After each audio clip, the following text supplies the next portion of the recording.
తెలంగాణలో పెట్టుబడులు పెట్టాలని కలిసి నవ ప్రపంచాన్ని నిర్మిద్దామని జపాన్ పారిశ్రామికవేత్తలకు సీఎం రేవంత్ రెడ్డి పిలుపునిచ్చారు. కొత్త ఆవిష్కరణలతో భవిష్యత్ ప్రణాళికల రూపకల్పనకు కలిసి పనిచేద్దామని ఆయన ఆకాంక్షించారు. హైదరాబాద్ లో 30,000 ఎకరాలలో ఫ్యూచర్ సిటీని ఓడరేవుతో అనుసంధానించే డ్రై పోర్టును ఏర్పాటు చేస్తున్నట్లు వివరించారు. ఇక ఒసాకో ఎక్స్పో తెలంగాణ పెవిలియన్ ను ప్రారంభించిన సీఎం అనంతరం జపాన్ పారిశ్రామికవేత్తలతో విడివిడిగా చర్చించారు.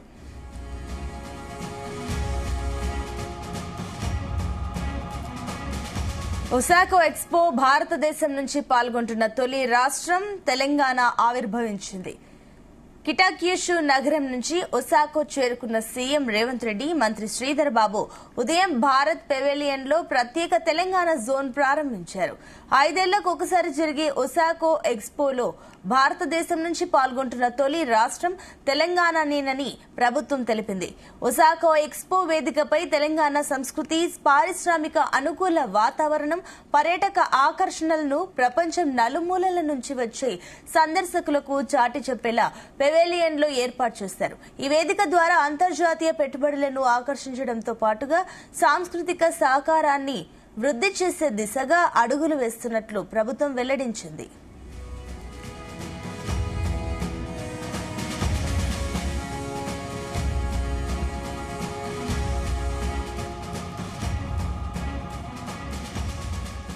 పెవిలియన్ ప్రారంభించిన తర్వాత పలువురు జపాన్ పారిశ్రామికవేత్తలు, వ్యాపారవేత్తలతో సీఎం రేవంత్ రెడ్డి బృందం వేరువేరుగా సమావేశమైంది.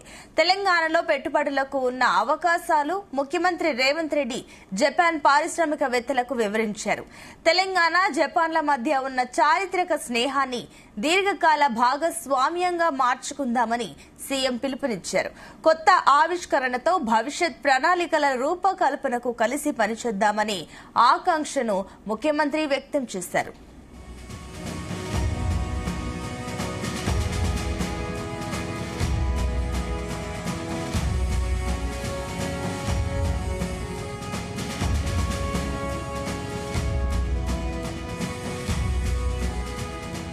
ఐటీ, బయోటెక్నాలజీ రంగాల్లో తెలంగాణ ఇప్పటికే ప్రత్యేకమైన గుర్తింపు సాధించిందని ఐటీ, పరిశ్రమల శాఖ మంత్రి శ్రీధర్ బాబు అన్నారు. వీటితో పాటు ఏరోస్పేస్, ఎలక్ట్రానిక్స్, టెక్స్టైల్స్ రంగాల పరిశ్రమలకు ఉన్న అనుకూలతలను వివరించారు.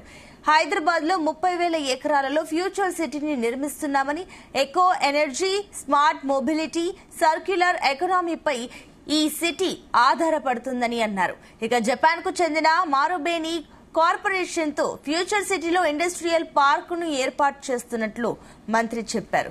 మూసీ పునరుజ్జీవంలో భాగంగా నది పొడవునా 55 కిలోమీటర్లు అర్బన్ గ్రీన్ వే అభివృద్ధి చేయనున్నామని, ఈ విషయంలో టోక్యో, ఒసాకా నగరాలను చూసి ఎంతో నేర్చుకోవాల్సి ఉందని అన్నారు.